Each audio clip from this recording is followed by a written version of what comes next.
gentlemen. I'm Faisal Istarabadi, the director of the Center for the Study of the Middle East. And I am delighted to welcome Shelly Kittleson to speak to our center, both for people who are here in person as well as for people who are joining us via Zoom. We will, after Ms. Kittleson speaks, we'll have a question and answer session. For those of you who are joining us by Zoom, please send your questions by chat, either to everyone or to Dr. Carl Pearson. Dr. Pearson will mediate any questions we get on Zoom. He will read the questions to our speaker when we get to that portion of the program. I won't give a particularly long introduction because I think I'd rather hear from Shelly rather than hear my own voice. But Shelly Kittleson joins us from Baghdad. She actually flew yesterday. She arrived yesterday in Bloomington via Istanbul from Baghdad, where she has been reporting for a number of years. She has reported from the battlefields of Afghanistan, Iraq, and Syria.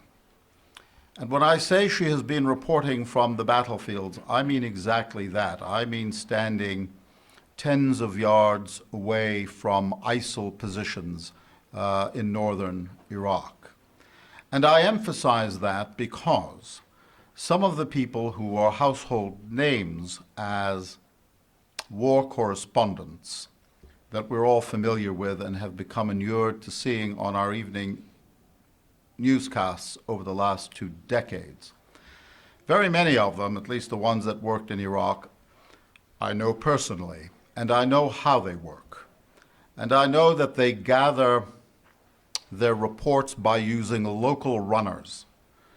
And then you see them on the rooftops of luxury hotels in Baghdad or other capitals reporting on what they've been told by others. Shelly Kittleson can tell you what the smell of a battlefield is, what the sounds of a battlefield are. That is to say, except for the one time she lost her hearing temporarily because of ordnance being fired while she was in the battlefield and being shot at by ISIL fighters. And she can tell you what it's like accidentally to step on dead bodies on the battlefield. I think that in some of the reportage and some of the reputations that have been earned over the last 20 years, there's a certain glamour to being a war reporter.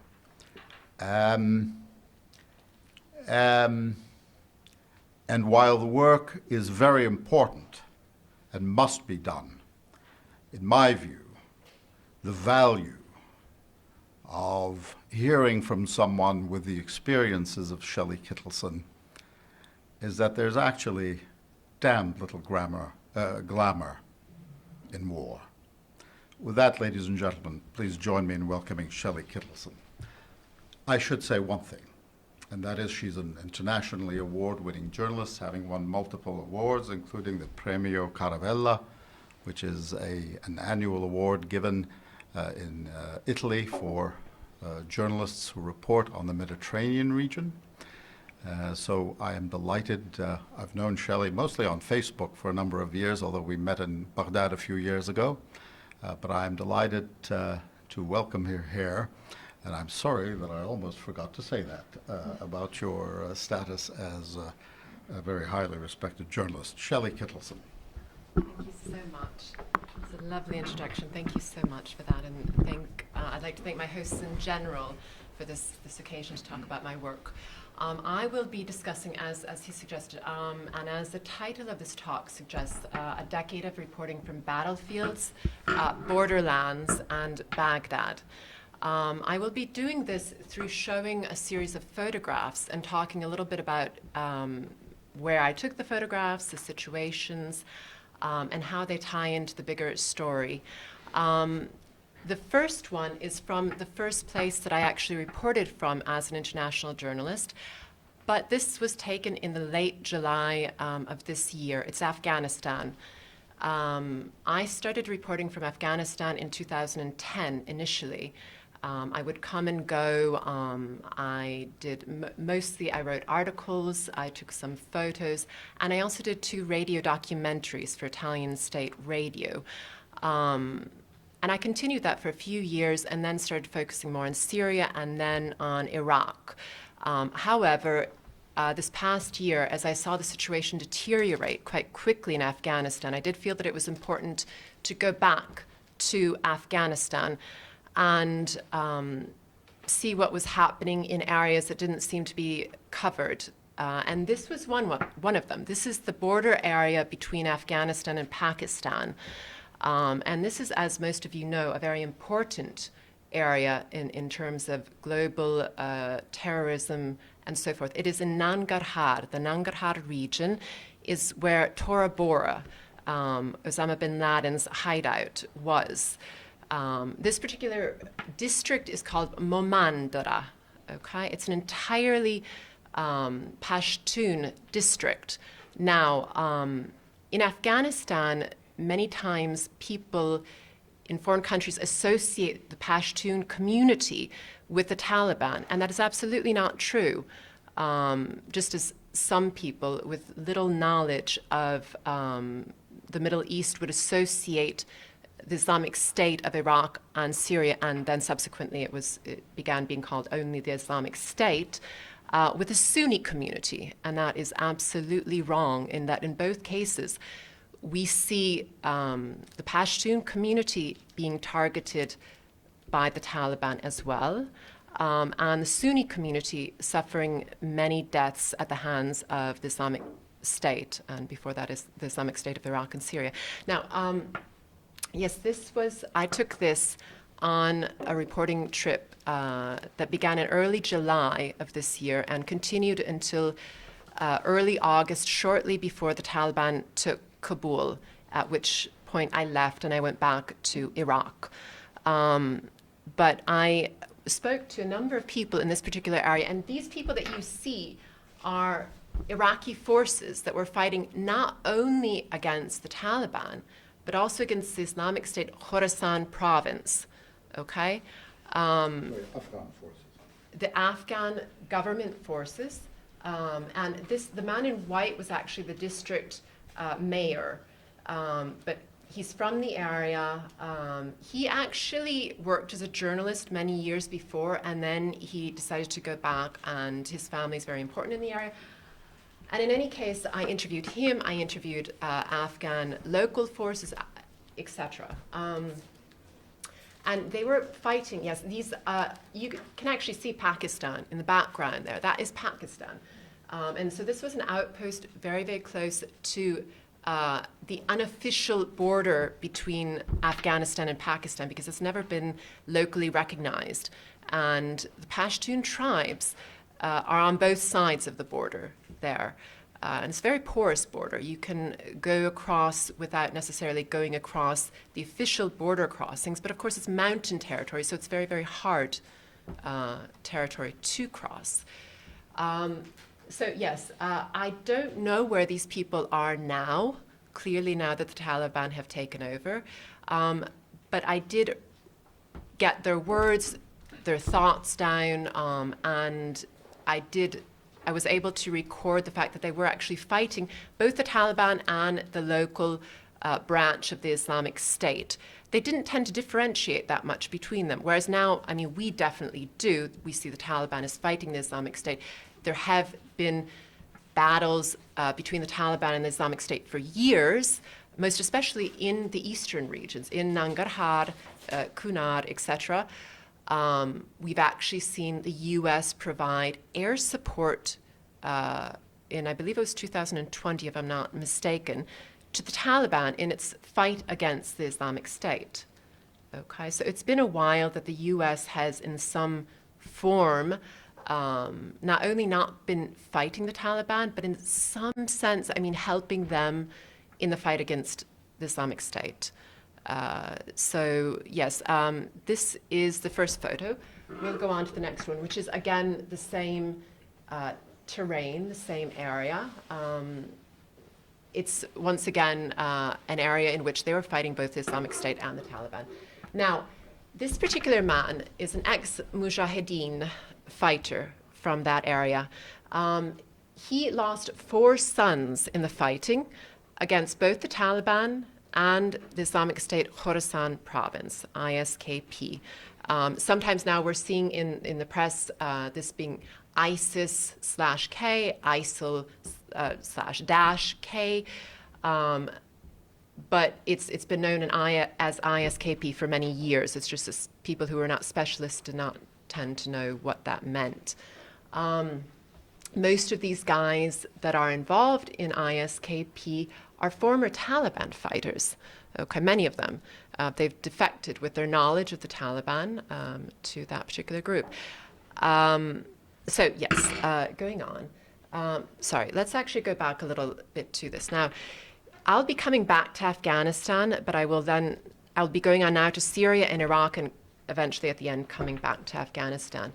One thing I did want to note, though, is that one of the things that I kept hearing from Afghans in my reporting this summer was that they felt betrayed by the U.S. Dealing directly with the Taliban in the Doha talks of February of 2020 and coming to an agreement to release 5,000 Taliban prisoners.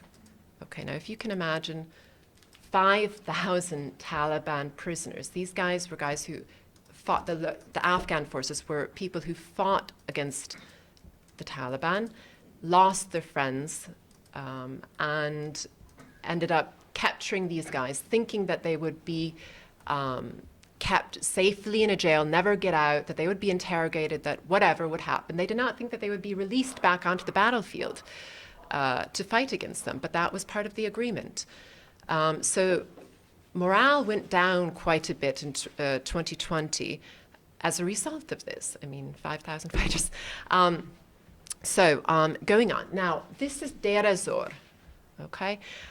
This particular photo I took in 2019, eastern Deir ez-Zor, a territory which is now officially under the Kurdish-led Syrian Democratic Forces. But I went in with tribal people who are important in the tribes from that particular area, Arab tribes. Deir ez-Zor is an Arab province. It is not a Kurdish province. The Kurds are north of this in Hasaka and so forth. But it is under the SDF at the moment, officially. And the SDF is once again Kurdish-led, but many of the fighters are Arab fighters, locals, who basically needed a job and who joined these forces when they didn't have anyone else, they didn't have any other groups to join to fight against ISIS or whoever, also the regime, clearly. This is Deir ez-Zor in 2019. I had many contacts within the community there because I had met some starting in 2012, okay? Because the first time I went into opposition-held Syria was late 2012, and that was into Idlib. Now, on my first trip into Idlib, on my way out of Idlib, I spent a few days in the border area in the Hatay region, and I happened to meet, by chance, 3 men from Deir ez-Zor in a cafe. It was a hotel cafe, by chance, completely. I heard the Syrian accent, and I started talking to them. I found out that 2 of them were rebel leaders, and one was working with the media of these rebel groups. One would later become a major figure in the Islamic State in Iraq and Syria. But I only found that out later in 2015, so 3 years, well, 2.5 years later. And why? How did I find that out? Okay, so I kept in contact with this particular rebel commander, and also the media person who was reporting from Deir ez-Zor. They would go in and come out. Basically, from what I understand, they were trying to get funding from members of their community who had moved to Saudi Arabia and Kuwait and other areas of the Gulf. And it wasn't actually the countries that were funding them, it was people from Syria who had gone to work in the Gulf, had earned money, and then wanted to support their local communities against the Syrian government. Okay, so I assume, from what I understand, that they were bringing money and giving it to them in that particular region, okay? And so, in any case, I kept in contact with the media person, the chief for this particular opposition group, and this rebel commander. But at some point, it became a bit strange. The tone of the media guy changed completely, and he started offering to buy me a plane ticket and to take me into Deir ez-Zor. And I said, no, it's no, I'm not interested in that. Journalists aren't supposed to do that. And then he ended up cutting off contact. Now, I thought it was a bit strange, but not all that strange, okay? I continued going into Syria, into Idlib, into Aleppo. I had many other contacts, so I was focusing on other areas at that point. It was only on leaving opposition held Aleppo in early 2015. I had spent New Year's Eve there. I had been under barrel bombs. I had, in 2014, I was coming in and out quite a lot of opposition held Aleppo. And I came out, and there was some sort of a conference being held once again in Hatay, the same region. And I went, and I met someone from Deir ez-Zor, and he and I began talking about the Shaitat massacre, which I had wanted to cover, but of course Deir ez-Zor was not an area easy to get to. It was almost impossible. By late 2014, it was entirely under the Islamic State of Iraq and Syria. But there had been a major massacre in August of 2014. So maybe I should back up a little bit and give a bit of historical details in terms of what had happened in the summer of 2014. Now, in June of 2014, as many of you probably know, the Islamic State of Iraq and Syria took over Mosul, okay? And in so doing, they got a major source of funding, vehicles, weaponry, etc. Now, they used that to conquer other areas of Iraq, but also to go across the border and subdue local Arab opposition groups that had been fighting both against the Syrian government and against ISIS, okay? One of these areas that was particularly hard to conquer for them was the Shaitat area. And this was a strong tribe in Abu Hammam, Kishki, and Garanij. It's basically 3 towns very close to some oil fields in eastern Syria. And so after they took Mosul, they came back down. So they took Mosul in June, and they were able to come back down, and they came to an agreement with the local opposition groups that they would leave, that the opposition groups, armed groups, would hand over their weapons. They buried a lot of weapons in reality, but they were supposed to leave, and the civilians would be kept safe, supposedly. Islamic State of Iraq and Syria were supposed to just stay on the outsides of the city and leave the civilians in peace. They didn't do that, clearly. So what happened was that this tribe rose up against ISIS, Sunni Arab, completely Sunni Arab, fighting against ISIS. They had had no support from outside, unfortunately. Clearly, it was a very difficult area to get to. I mean, they have the Syrian regime to the west and south, and then they have to the north, it's the Kurdish community, which in reality tried to stay out of the fight against the regime. They did not fight the regime, usually, for the most part. And there's been a long story of distrust between the Arab and Kurdish community in that particular area. So in any case, they were left on their own. They were basically besieged. There was Iraq to the east. The Islamic ISIS had taken over Mosul, had a huge amount of weaponry, came down. So then they had to leave. But when ISIS refused to abide by this agreement, which is typical of these groups. They will make agreements and they don't abide by them. They do what's convenient for them.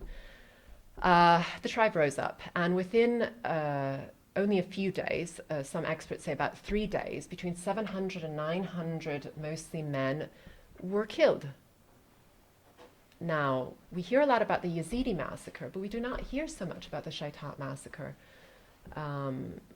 They were beheaded, they were crucified, their heads were put on stakes. They were put, when I went in 2019, when it was finally taken back from the Islamic State of Iraq and Syria, I had men, there was still graffiti on the walls. I had men showing me, okay, this was where the heads were placed on the walls. We have photos, you know? So in any case, going back to 2015, okay, so this was in August of 2014, this particular massacre. In 2015, I was able to get in contact with members of the Shaitat tribe who had just crossed the border into Turkey. I was able to talk to them. I was able to create trust with them as well, in part because I had been in contact with other members of their tribe who unfortunately had betrayed them. But I knew a lot more about Deir ez-Zor. I knew about the tribes. And so then they talked to me. Okay, they would probably not talk as easily to someone who did not know much about the area. And yes, that I knew this particular man. Most of them knew who this man was, this rebel commander who betrayed the tribe. So in any case, I continued talking to people from Aleppo, from Idlib, from Deir ez-Zor, even when I couldn't go into opposition-held Syria any longer, because in March of 2015, the Turkish government stopped allowing journalists to cross the border any longer for, I'm not exactly sure what reason. Some people say that the Western embassies put pressure on Turkey not to allow Turkey to do so any longer because so many journalists had been kidnapped. But what that means in practice is that we had no access to information from those areas except for from activists. And that creates a huge problem. So in any case, finally, after this particular area is retaken from ISIS, I was able to get into Syria again in 2019. And I spoke to the people there. And many of these people were not happy with the Kurdish-led SDF. They accused them of being racist towards them. They accused them of arbitrary arrests. They accused them of quite a few things. And the SDF was not happy to allow us to go down. They, in general, would not allow journalists to go on their own. They want them to go with a government, with a minder, with a fixer that they approve. And they were very, very unhappy with the fact that I went down alone. They said it's because it isn't safe, which is what I have found in all areas of conflict. If forces or anyone else wants you to stay out of an area, they'll say it's for your own good. They'll say it's for your own safety, for your own security. You must be accompanied by a minder, by armed men, by whoever, and that's a big sign that they don't want you to see something. So in any case, I was able to document some things that were going on in these areas. Now, this is a man who they accused the SDF of killing. They showed me an ID card of his that he had actually fought, he had helped the SDF retake areas of Deir ez-Zor. He was unemployed. He was a young man, like many young men there. They had no other source of employment. So they joined the SDF. They helped retake those areas, and then they were accused of being ISIS. And for whatever reason, I'm not sure, I'm not a judge, I don't know, but it's important at least to be able to document these claims. And if there are no journalists going into Arab areas, and it's an Arab, once again, it's an Arab region, it's not a Kurdish region. If there's no one there who's talking directly to them without a minder or a fixer who has been approved by the SDF, we can't get information out of these areas. Okay, these people will not trust what's up. You need to go there, and you need to have someone say, I trust this girl. And luckily, I had people from those tribes that knew me for years. They knew that I was not a spy. They knew that I was a journalist. They had watched what I had written from other areas, from Syria. I've also reported from Egypt and Lebanon, but for the most part, it's been Syria, Iraq, and Afghanistan. So, going on. This isn't that great of it. It's a bit blurry, but this is the Baghouz area, but it's the Iraqi Baghouz area. So the Baghouz is the last area of ISIS in Syria. It's basically a plain. It's an area which crosses the border between Syria and Iraq, north and east of the Euphrates River. Now, when I couldn't get in to Syria with the SDF, which some journalists that I know went with the SDF, I know one who I cannot name, but he said he stayed a month with the SDF and got 3 stories that were not that great because he wasn't allowed to speak to any of the local Arabs without Kurdish fighters, not only Syrian Kurdish fighters, but also Turkish and Iranian Kurdish fighters that were there, that were fighting also against ISIS, but they were also making sure that the journalists, the international journalists, would write from their side. Okay, so I didn't go with them. I went to the Iraqi side though, because I had by that time in 2019 fairly good contacts with the Iraqi forces. I had been to Iraqi territory for the first time in 2014 between trips to Aleppo. I had gone in September of 2014 to the Kurdistan region of Iraq, and I went out to the front line both with the PUK forces and the KDP forces. Now, for a non-specialist, of course, perhaps an explanation is needed, but these are the 2 major political parties and also families in the Kurdistan region of Iraq. The PUK is mostly the Talabani family, and it's in the southeastern part. It's based in Suleimaniya, you would say in Arabic, or Sulaimani in Kurdish. And then the KDP is based in Erbil. In the recent elections, in the October 10th elections, which I was covering before I came here, the KDP got roughly double the number of seats in parliament compared with the PUK, to give you an idea of the Kurdistan region of Iraq in any case. So, but the forces within the Peshmerga are officially combined, but many times they answer more to a political party than they do to the central Peshmerga, the Ministry of Defense in Erbil, let's say. The PUK, so in any case, I wanted to see both sides of the story, what they were doing. I went with the PUK forces down to Jalaulah, which is in disputed territory between Iraqi central government territory and the Kurdistan region of Iraq. This is the area where ISIS is usually still operating because there are problems between the central government and the Kurdistan region of Iraq because they both want this particular territory. Jalaulah in 2014 was lost to Iraq, retaken, lost again. Sorry, it was lost to Iraq, the Peshmerga retook it and then lost it again. And then when I went, they were fighting to take it back. And I went with a particular general, General Hussein Mansour. He's a Faili Kurd, so a Shia Kurd, which many people don't realize, that the vast majority of the Kurds in the Kurdistan region of Iraq are Muslims. Most of them Sunni Muslims. A small percentage are Shia Muslims from the border area near Iran. And some of them actually have quite close relations with Iranians. And in fact, that particular general told me that there were Iranian advisors that came and helped them.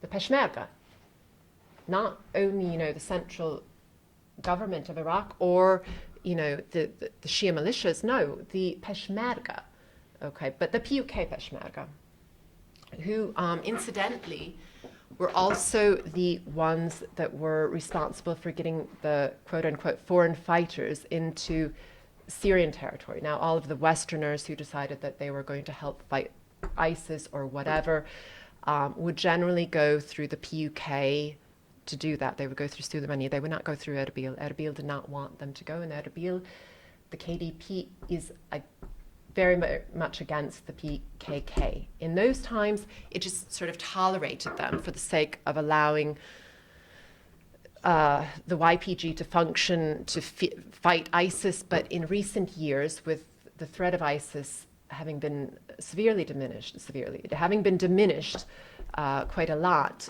they have begun speaking out a lot against the PKK using their territory. It's a designated terrorist organization in Europe, the US, and Turkey.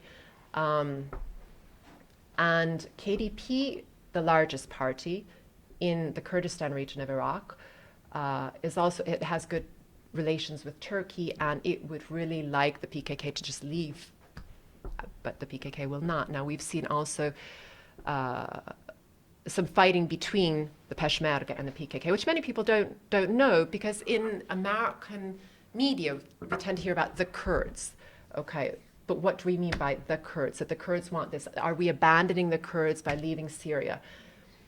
But what are we talking about here? I mean, there are serious grievances that the Kurdistan region of Iraq, the major party there, the one that is running the government there, the one that is running the airport, that is running the borders,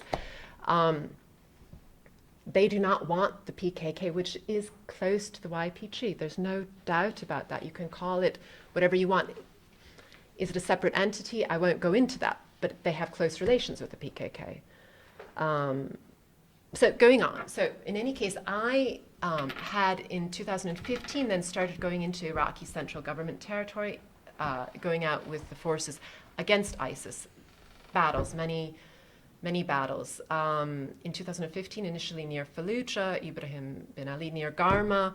I also went out with the Hashd Shabi, which is the Shia Popular Mobilization Units. I've gone out with several groups, as well as the Iraqi army and the Iraqi Federal Police Rapid Response Division. I'll get into that a little bit more. But the point of this was that the Baghouz straddles the border between Iraq and Syria, and I was able to go to the border and speak to the Iraqis about the people who were trying to get into Iraq from Syria in that period, including ISIS. They were trying to go back across into Iraq. Anyway, going on. Now, this is Mosul. This is a photo. All of these photos are mine, obviously. But I mostly write. I'm not so much of a photographer as a writer, but just to illustrate this. I was with the federal police in this particular case. I was embedded with a sniper unit for a few days. And yes, this is Mosul as in the introduction.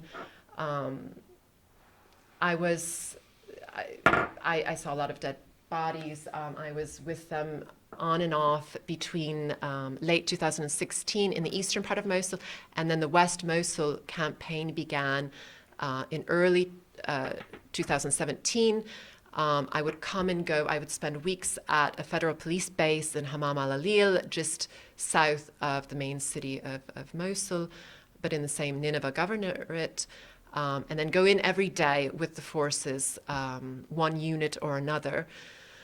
And I documented those months. And so between early 2017 and July of 2017, the Iraqi forces were fighting to retake just one side, the toughest side, of course, West Mosul, the capital, the Iraqi capital of the Islamic State. It was a very tough battles. But yes, I've written quite a lot. This is very, very blurry. This was in the introduction when he spoke about the fact that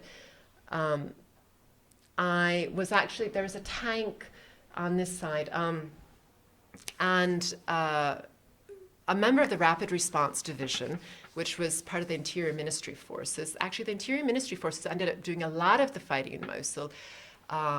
Not so much the Defense Ministry ones, but Interior Ministry ones that are supposed to be dedicated to security as opposed to defense. But in any case, I was with them. One of them said, okay, we want you to take a photo of an ISIS fighter, and he's in front of the tank. And so you have to crouch down a little bit and go out in front of the tank and take a photo. Now, I did that at times because it helps to make them trust you more. they don't like you taking photos of their dead. They don't like you taking photos of their injured. They would get angry with me when I would try to take a photo of any of their injured fighters. And they've never really released the number of federal police fighters who died, probably to prevent, of course, morale from going down. But in any case, yes, it's our dead as opposed to your dead. They wanted me to take lots of photos of dead ISIS fighters. And so they told me to kind of crouch down, go out and take a photo. But there was a sniper in a building on the other side, and he shot at me, and it hit the tank. And luckily it didn't hit me, but the tank fired, and they started fighting, and I couldn't hear. And the thing was is that I took shelter in a building behind. Fighting calmed down. Then a few other journalists had arrived, and we went up into a building which was supposed to have been cleared. It had been cleared, but let's see if yes, this was shortly before, this was that building. And a rocket hit while I was in this building, and I couldn't hear, but I could see parts of the ceiling coming down. It was just the strangest sensation, you know. Anyway, that was that. Another aspect of Mosul is that clearly, I would have, you know, I mean, there are a lot of dead fighters. They were in the streets. Sometimes you didn't notice them, and sometimes you would end up stepping on them. The problem with that, I mean, beyond the surprise and so forth, is that some of these could potentially have IEDs in them. And to be absolutely honest, I still occasionally, when I'm walking in Iraq, when I'm tired, when I'm crossing a road and there's a part of loose ground, I will still scan for IEDs. It's just like an automatic reaction now after Mosul. So yeah, it was a hard fight. It was a very hard fight. Many months went into getting back Mosul from the Islamic State of Iraq and Syria. Now, this was in the western Anbar. This is a bridge in the city of Al-Qaim, which is the border with Syria. It was very hard for me to get permission to go out to the western Anbar, as opposed to West Mosul, where the Iraqi forces wanted journalists. They were happy to have international journalists documenting their fight. In the border area between Iraq and Syria, it was instead very hard. Now, the Anbar region is the largest region in Iraq, and it is mostly desert, with the exception of the Euphrates River Valley, which the Euphrates actually cuts through the city of Al-Qaim on that particular border.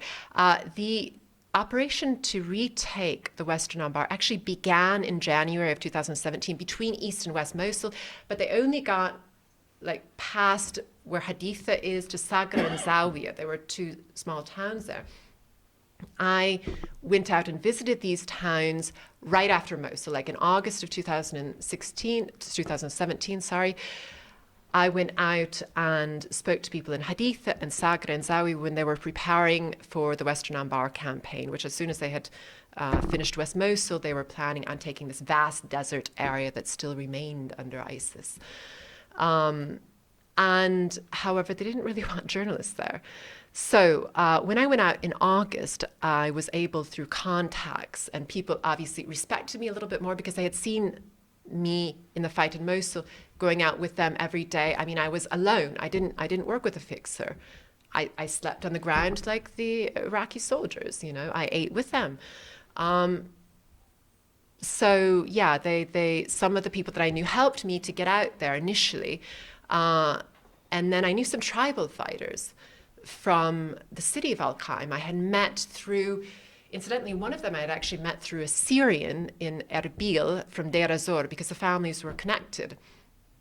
And so I was in contact with them, and I knew in September of 2017 that the operation for Anna, which would then begin moving towards the border, was going to begin on the 19th of September. Now, my birthday is the 18th of September, but since I knew that 2 days before, I was out at 6 a.m. in a shared taxi going out towards Anna to see how far I could get.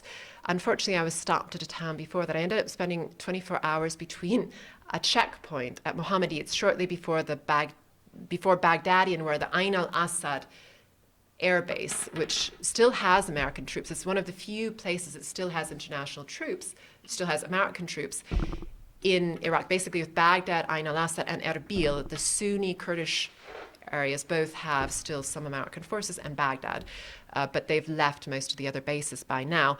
But Ain al-Assad is a very, very important base. It was also rocketed by Iran in 2020, which some of you may remember. In 2017, I was close to this, not too far from this base, when I was trying to get out to the city of Anna, which would then begin the Western Anbar operation to retake all of the area out to the Syrian border, mostly desert. So it was a bit of a different sort of campaign, of course, than urban conflict. I was refused.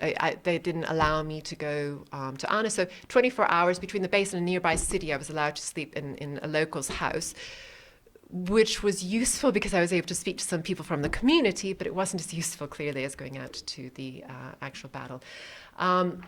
After that, though, I worked very, very hard on getting extra permissions, not only Joint Operations Command approval, which I had, but also from specific officers to go out and cover the last two cities in Iraq which were to be taken, which is Qa'im and Rawa. I was out there.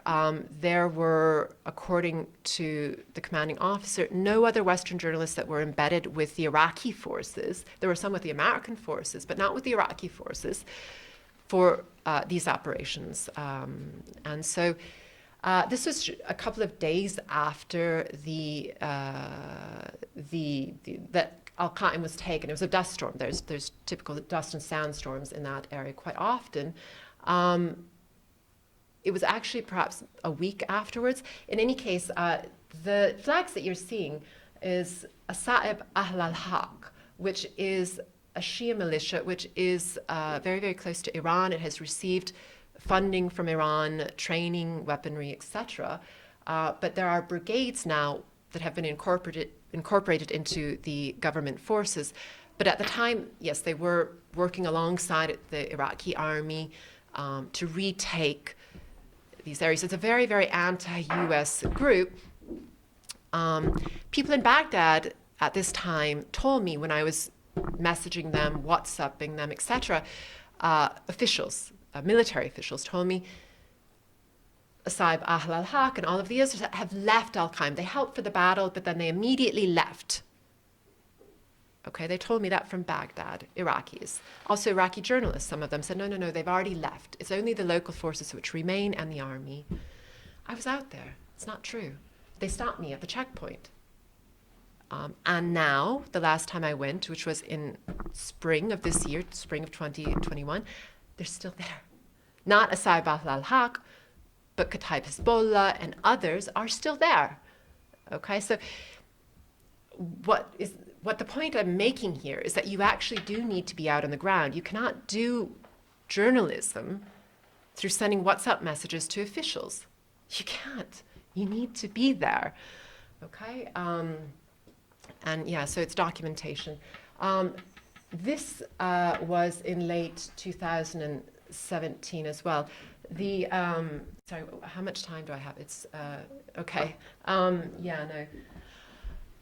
This is the Hawija battle, which was led by the Shia militias, and so I went with the Shia militias. I don't see why I shouldn't be doing that. I mean, that's part of my job, is that I go with whoever is doing the fighting. I got heavily criticized by some people for doing this, because they think that you're on one side or another, but you're not. You're there to document. So in any case, these were Shia militias which were instrumental in retaking the Sunni town of Hawija in western Kirkuk. I went with them even as they retook some of the smaller towns around. This is in the city of Hawija, but there are many, many small towns and villages. I went out to one of the villages there with them, and there's only one person who died in the battle, and it was a teenage girl. It's unclear exactly how she was killed. I arrived as she was dying, basically. They had her on a stretcher, and I have photos of her and etc. Anyway, I don't know if I have time to go into this too much, but it's the people in that particular area, the Jaburi tribe, some of them accused the Shia militias of having been responsible for this. Now, I don't know who killed her, why, etc. But it's important to document even what they're saying, even if it's not true. The Jaburi tribe, or some people from the Jaburi tribe from this particular village, believe that they killed this girl. And they're saying that to each other. Now, it's important to document that at the very least.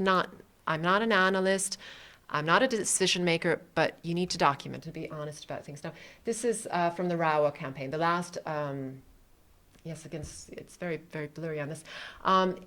It was an airstrike on a suicide vehicle which was rushing towards basically us. I was with the Iraqi Army, 7th Division. Anyway, I won't go into that too much. This is the Hamreen Mountains. I was out with the local forces in a few operations in the Hamreen Mountains, which continues to have a presence of Islamic State cells even now. So yeah, going on. This is actually in December 25th, Christmas Day of 2017. Now, Iraq declared victory against the Islamic State of Iraq and Syria in Mosul of July of 2017, in the entire country in December of 2017.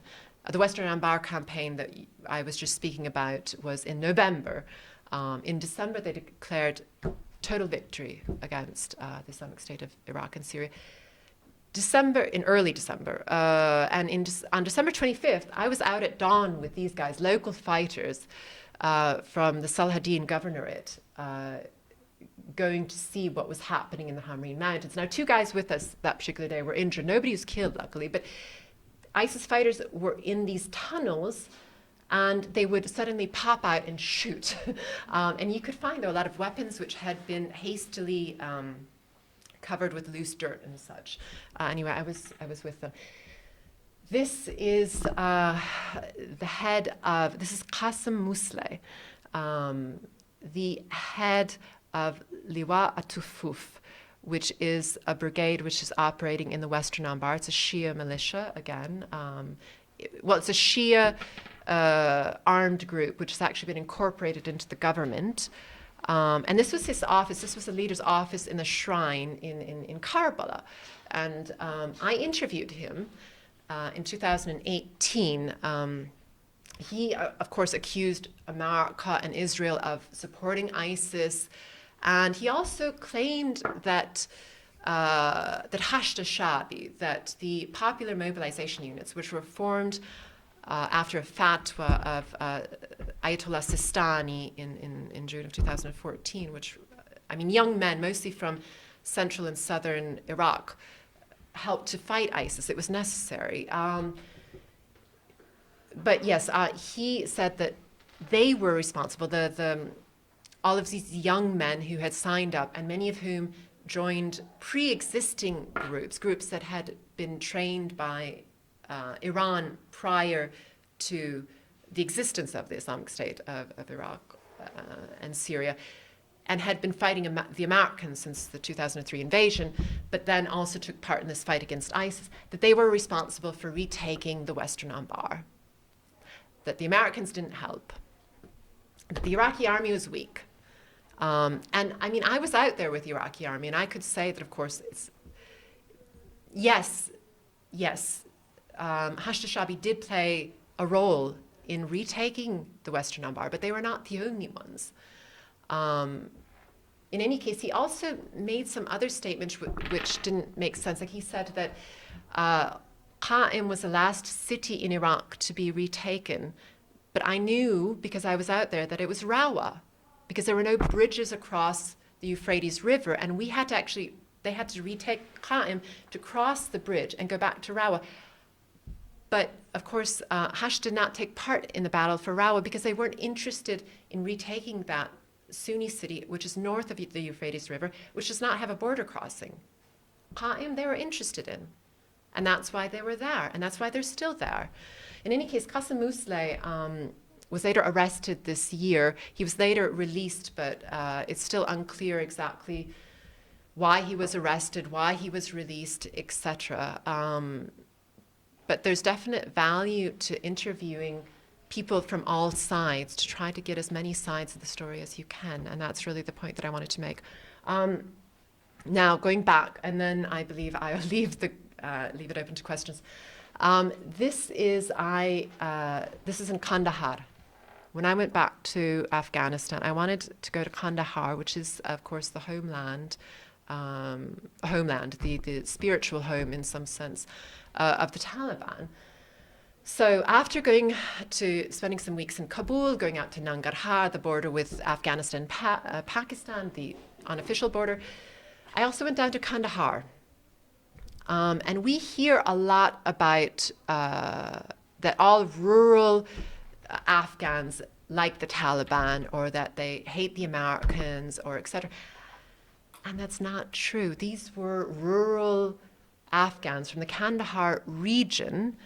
This is right outside of the city of Kandahar, but they had been displaced from the region of Kandahar, smaller villages, etc., around, because they were afraid of the Taliban. They had left their home villages, and they were sleeping in the streets. They were trying to flee. These people wanted education for their children. I mean, Afghanistan has a very, very low literacy rate as it is. I mean, it was, I can't remember what it was in 2001. I believe it was under 30% total women and men, but of course women was much lower the rate. Now it's still under 50%. Under 50% of the population in Afghanistan does not know how to read, men and women. Either, Dari or Pashto, the two main languages.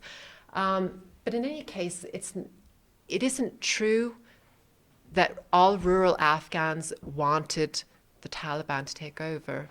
And why can I say that? Is because I went there and I spoke to these people. I had tried for weeks to get permission to go with the Afghan National Forces. They continued to promise me an embed, etc. They didn't. So they kept stalling, and I just went on my own. I got a plane ticket and went down. But the day before I left, I spoke to a former journalist who had accepted a role as government media chief, but part of his family is from Kandahar. He had spent years working in Kandahar as a journalist.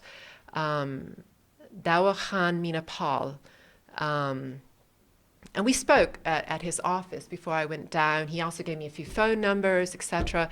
And that helped a little bit. I could, additional contacts there. And I was supposed to go and meet with him when I went back to Kabul, but I spent longer in Kandahar than I had expected.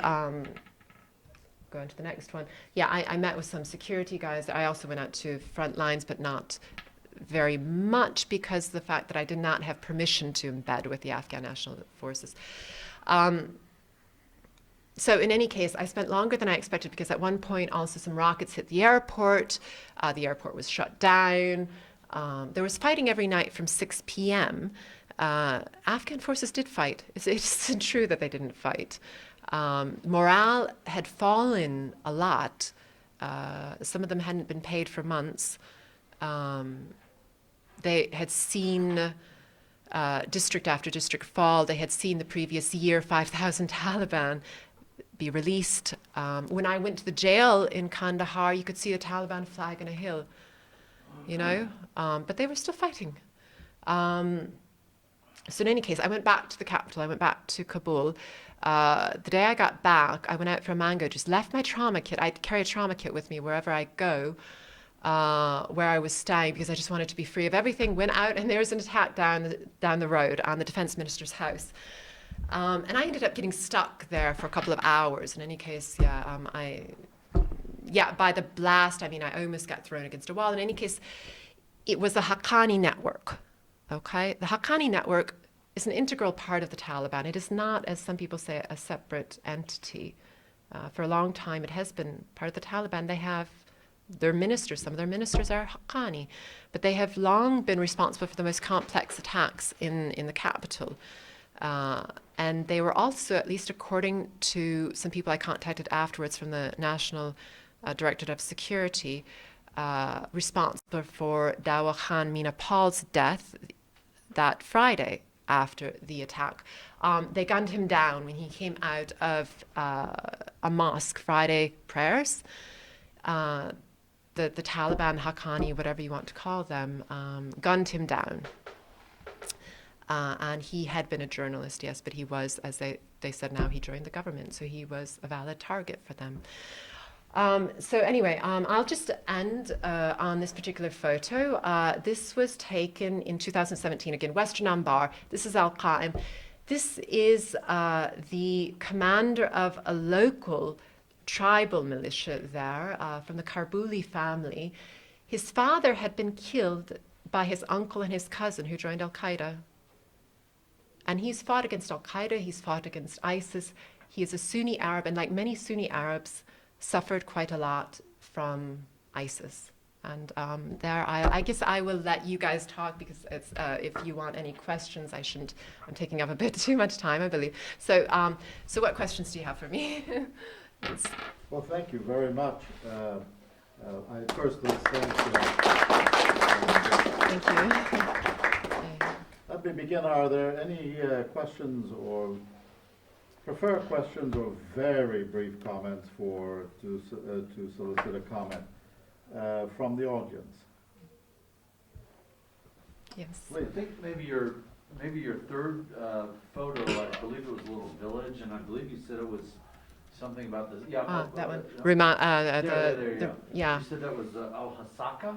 No. That was Hasaka is north of Deir ez-Zor. Deir ez-Zor is a Syrian region to the far east, and this is the Baghouz. Baghouz area was actually the last territory on the Syrian side that was under ISIS control. But it covers both Iraq and Syria, the Baghouz. So I was in the Iraqi side of the border when the SDF and local Arab fighters were fighting against ISIS on the other side. Okay. So is this farther south? My question is more leaning towards, fascinating how you jumped from Syria to northern Iraq and then obviously Iraq. Your Hope it wasn't language confusing. ability, what is your language ability? Where did you get it? And here, you're saying they're on the Iraqi side. Yes, I was. Is that more Kurdish, or is it strictly the Arabic that I would expect from the Syrian side? Great question. How does that where's the language Yeah. dividing? Obviously, there's some fold over and where they go into each other, but Yeah, absolutely. can you say a little about the languages? Yeah, no, this is the Anbar, Western Anbar province. This is actually just a little bit north. It's north of the Euphrates River. Al-Qaim is on sort of both sides. It's mostly south of the Euphrates River, but a little bit of also above it. And then this is like the Rumana Desert is to the east, and this is the Baghouz area, which is along the border with Syria. It's all Arab.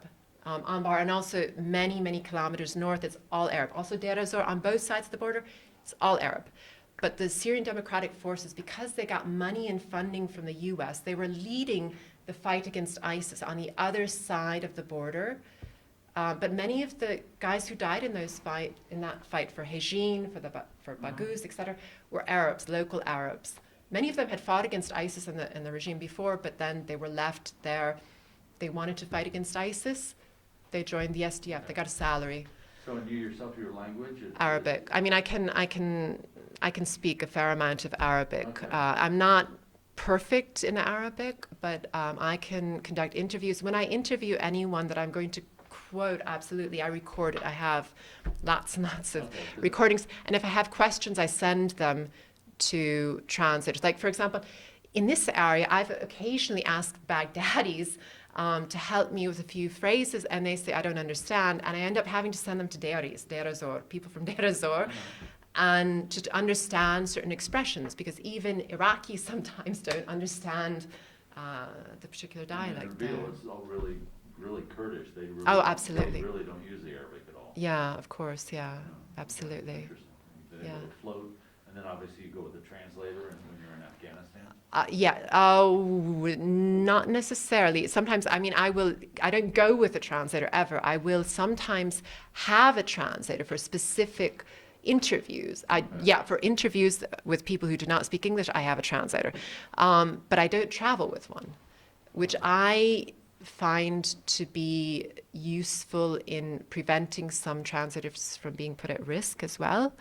I've found that a lot in Iraq. I can't get into that too much, but also Iraq, Syria, et cetera. Yeah, no, it's one thing that I think is important is that people make an effort to learn the local language, absolutely, which is also why I haven't covered Kurdish territory as much, because I know a bit of Kurdish, but I need a translator to speak to someone. Even if, a lot of Kurds do speak some English, it's not enough, yeah. The older generation in the Kurdistan region of Iraq speak Arabic.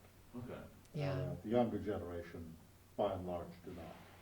Except, interestingly enough, for law graduates, they have to know Arabic because the legal language, even of Iraqi Kurdistan, is Arabic. But the older generation of Kurds, by and large, speaks Arabic. In Iraq, I can't speak to Syria. Yeah, yeah. Is there, let's take one question from the, from Dr. Pearson, and then we've got, I think, one or two in the room as well. So this comes from the Zoom meeting where we've also received a number of comments thanking you for your presentation and expressing respect for what you've done. Thank you. Could you ask her to address the key or particular challenges faced by freelance journalists that other journalists might not face? Yeah.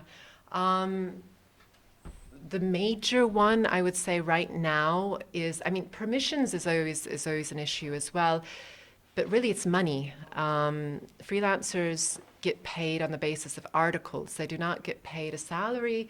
They do not get expenses paid. And the amount that you get per article has steadily gone down over the past few years. So many of us, including myself, have to have a second job.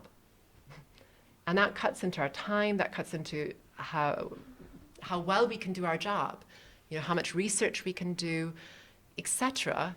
No matter how much we sacrifice, and I do sacrifice a lot of time, I sacrifice a lot of things to be able to continue in this profession. I've seen many freelancers leave the profession entirely. On social media like Facebook, there are certain groups like a Plan B for journalists where there are tens of thousands of journalists looking for jobs because they're just simply not in jobs that are not in journalism. They want to have a job that will allow them to live a normal life. I have no savings, I have no car, I have no home, and I have to have a second job, which is translating for a news agency in Italy because I speak Italian and English fluently. To be able to continue doing this. But yeah, it's a lifestyle, it's more than a job. So that's the main one. And next question. Not only does she speak Italian fluently, she told me yesterday after dinner she learned Russian through Italian. I studied Russian. On that? But I don't speak Russian fluently, but yes, I did study Russian through Italian. But you said it helped you with Italian grammar. Absolutely, it didn't. You were an autodidact in Italian. Absolutely, so, yeah. I moved there and then taught myself it. A couple of questions in the room, I think. Go ahead, Professor, please. Sure. Yeah, well, thank you so much for the talk. I think you've presented a very strong case for the importance of actually being on the ground, not reporting to WhatsApp exclusively. I wonder, first of all, are you kind of an outlier, would you say, among your colleagues for having that method or that belief? Absolutely. And then second, especially having such a focus on on-the-ground reporting, I wonder how kind of, particularly as a woman, things might look different for you as far as kind of the particular restrictions or opportunities you might have as compared to male colleagues who might want to also be like embedding with local forces and so on. Yes, no, am I an outlier? Most definitely yes. Not only because of the way that I do this, but also my background. I'm from a family that was on food stamps for a while when I was a child, on welfare, etc. I was not able to go to university even though I had a 4.0 up until my senior year of high school. I didn't have the money. So I worked several jobs in high school. I worked in an assembly line factory afterwards. I cleaned houses. I did many things before becoming a journalist. And that in itself is very, very much different from other journalists. And it also affects the way I approach things. Okay, I want to go and I want to speak to families in the Baghouz. I want to speak to families in Deir ez-Zor, what they have to say, not only government officials, not only the wealthier people who speak English, you know. So I definitely am an outlier in that. The second part of your question, as a female journalist, yes, I would say that for the most part, with the exception of one particular incident, very unfortunate incident in Mosul, all of those months when I was coming and going from, you know, a military base and going out on the front, I really didn't get harassed, with the exception of one case, which was not that nice, which I won't go into right now.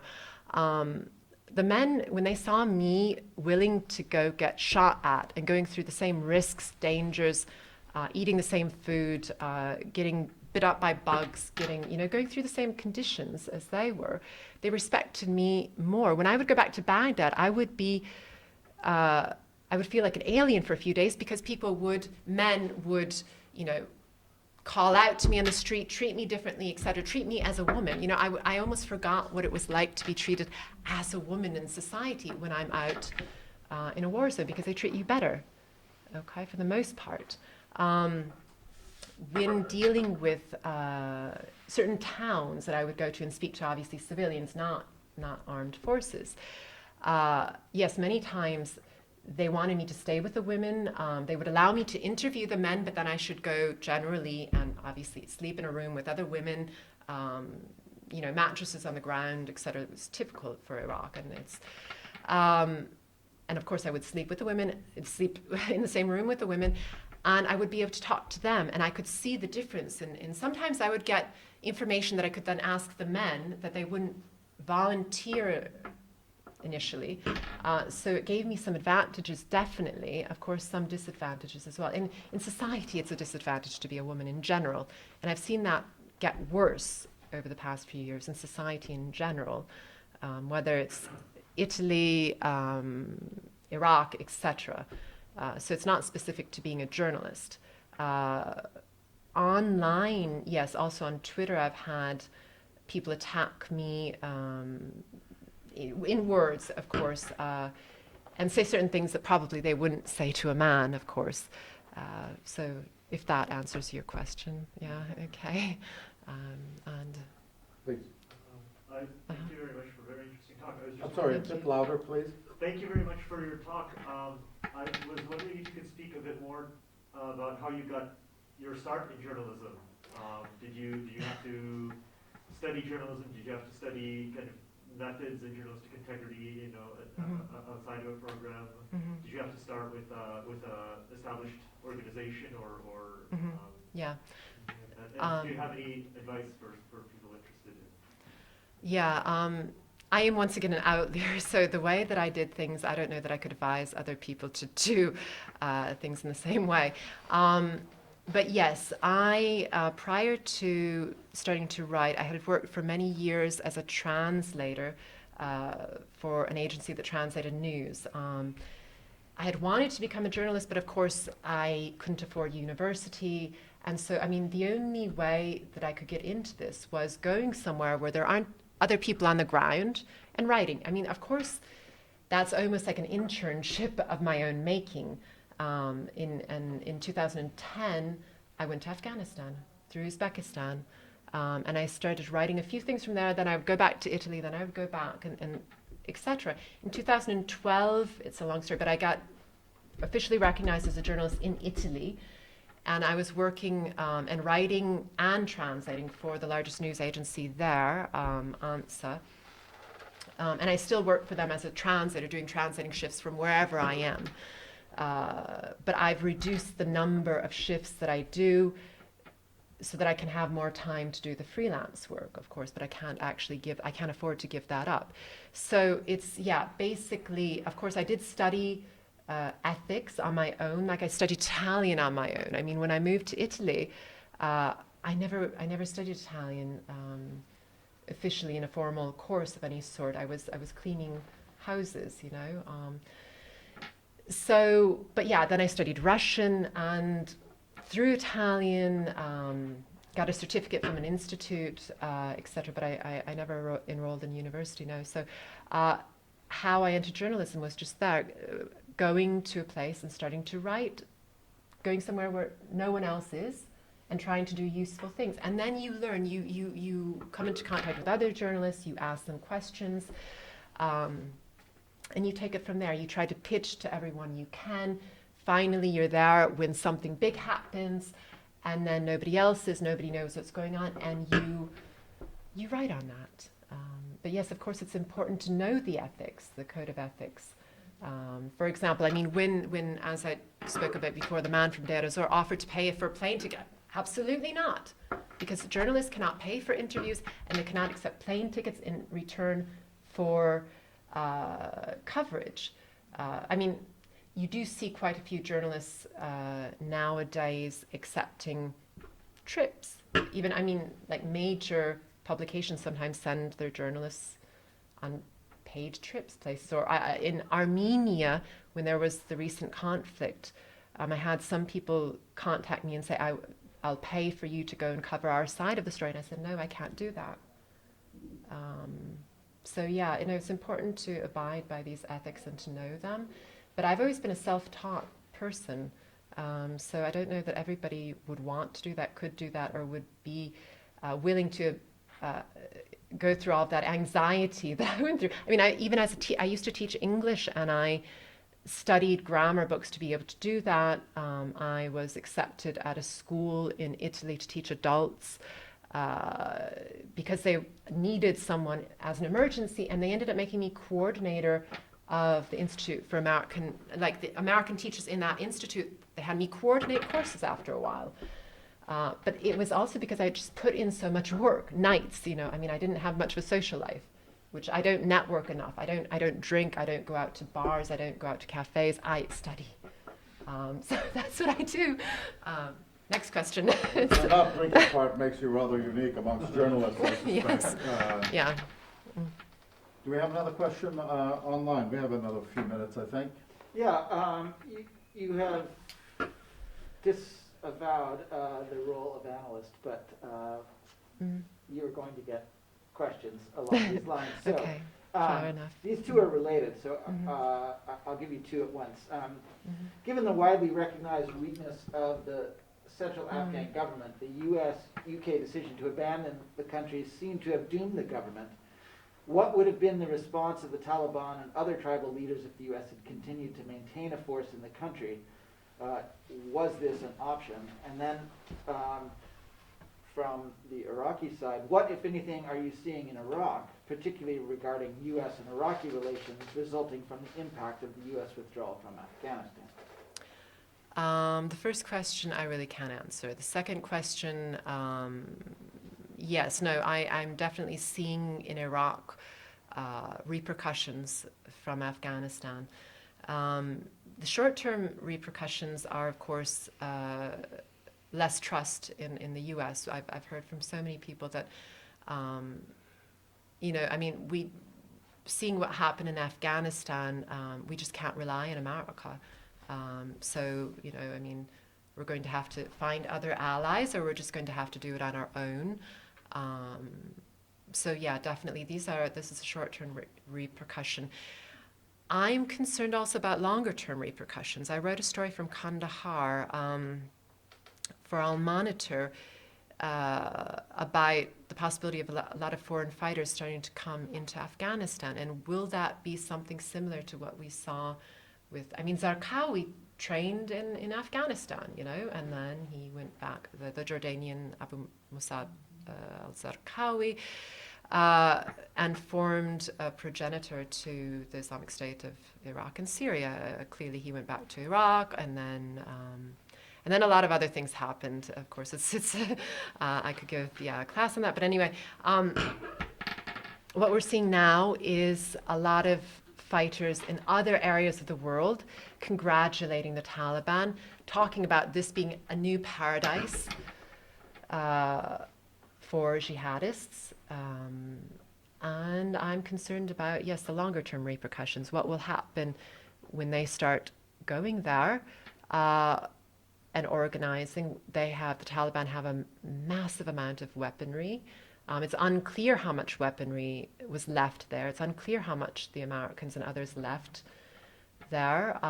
We don't even have a lot of the Afghan journalists that were trained, because we had hundreds immediately after the fall of Kabul trying to leave. Hundreds have left. Others continue to leave in these days. Others are in hiding. We have some international journalists, which the Taliban are currently, for the most part, courting, trying to get them to write well about them. How long will this last? We don't know. If they give up on getting international aid, then I imagine international journalists will no longer be welcome, or at least unless they write certain things. So I'm a bit concerned about the regional effects long term as well. That's perhaps not the question, not the answer that the person who asked that question wanted, but that's what I can give. Okay. Any other questions? I have one more from the Zoom. What is a trauma kit composed of? Okay. Well, it depends on the trauma kit, but yes, you definitely have a tourniquet. You sometimes have a chest seal. You have a variety of things that can help you save your life or those of other fellow journalists or people around you. It can give you time to get to doctor, basically. It's a small pack generally, which you can carry. Sometimes you can put it on your legs. Sometimes you carry it in a bag, etc. It's not very heavy. Sometimes you'll have syringes. Sometimes you have even small band-aids, larger band-aids, gauze, etc., etc. Generally, you learn how to use these things in a hostile environment training course. Now, when I started out in journalism, I, of course, did not have the money for such a thing. I was lucky enough to be granted a free spot on one in Washington, D.C. in 2014. The person running the course had seen my work in Syria and Afghanistan in the years before that and had said, okay, if you buy a plane ticket, find a place to stay, you can attend the course for free. Which, alhamdulillah, that's what I did. And that was the first time back to America since I had left after high school, when I went to Italy. And I actually slept on the floor of an Afghan friend's friend's apartment in D.C., because I couldn't afford a hotel. And so coming back to America, an Afghan granted me hospitality. So, yeah. One real quick, I've got an article here I think you just did it in August about, and you haven't touched on this part of the picture puzzle over there, why Iran will welcome the Taliban takeover in Afghanistan. Could you maybe hit on one of the two key arguments of this? Yeah, absolutely. Okay, so that was a foreign policy article that I wrote and I wrote it from Kandahar. I had spoken both in Kabul and Kandahar to a number of people who spoke to me about Iranian involvement, but I was already to some extent aware of Iranian involvement on the side of the Taliban. Now, this was not something that was new for anyone who was closely observing the scene there. This is absolutely not new. Before this year, the last time I'd been in Afghanistan was 2015.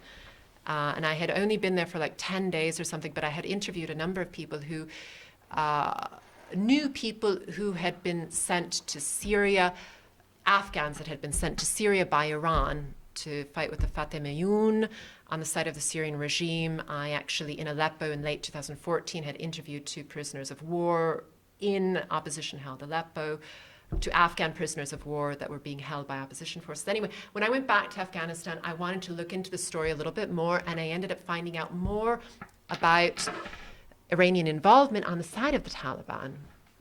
And I heard this from Afghan Shias initially, okay, the Shia minority in Afghanistan. They, for the most part, have denied. There have been occasional Iranian officials saying that, yes, we help the Taliban only against ISIS, or we only help them with advising and not with weaponry, but that does not seem to be true. When I was in Kandahar, I spoke to a district police commander. He was the police commander of a district, Shawali Kot, it's a district in the Kandahar region, but obviously Kandahar is both the city and the region, the wider region. Shawali Kot had been taken over by the Taliban when I got to Kandahar, so he had been put in charge of another district, but he was coming and going to Kandahar, the city. I had wanted to meet with him from my first days there because I heard a number of people speak about him, praising him. I mean, he was brutal, but he was effective against the Taliban. When I managed to meet with him, he told me about Iranian involvement in any case, and a man who had been from his hometown, who was with the Taliban, who had gone and come from Iran quite a lot. He got support. He had an Iranian bodyguard, and etc. He had quite a bit of evidence that Iran was supporting at least parts of the Taliban. There are some experts that can go into this as well, why Iran actually supported the Taliban, parts of the Taliban that are near its border for its own strategic reasons, water and other things. I mean, clearly there are rivers that run from Afghanistan into Iran, and they can't afford to have dams built and prevent the water from getting to Iran. But there are other reasons. In any case, yes, Iran has been involved on the side of the Taliban for quite some time. The initial assumption by many people who had not been following Afghanistan very closely was that Iran, which claims to be the defender of the Shia in the world, would want the Taliban not to be in Afghanistan because historically the Taliban have persecuted the Hazara minority, the Shia Hazara minority. But in recent years, the Taliban have not only not been persecuting so much the Hazara minority, now it seems like they're going back in the other direction, that they may be committing some crimes against them. We don't know if that's just, local fights between some families or whatever, or it's a wider trend, but at least for geostrategic reasons, they felt that it was good to have good relations with their neighbor, with Iran, and so they made a big show of being close to the Shia community and being accepting of them as soon as I took over to Kabul to calm Iran down. So I'm sorry if I'm going No, into not too at all. long Time is of yours. an explanation. But- Did that explain enough of the? thank you. Okay, thank you. Well, let me say a couple of the questions. I guess let me take this off. Sorry. A couple of the questions and Shelley's answers remind me that the United States always is looking for an exit strategy. Iran, whether in Afghanistan or in Iraq, has a long-term engagement strategy. And so that's the way things go sometimes. I also have to say that in a room where it's in a place where some of us where you could have an alphabet soup of degrees sitting, in any given room in this building or elsewhere on this campus, we very often forget that the difference is opportunity, and that has nothing to do with courage, it has nothing to do with ability, and it has nothing to do with creating one's own opportunities, which is what you have done. So let me express my admiration for your work and my thanks for your speaking to us here today. Please join me again in thanking Shelley.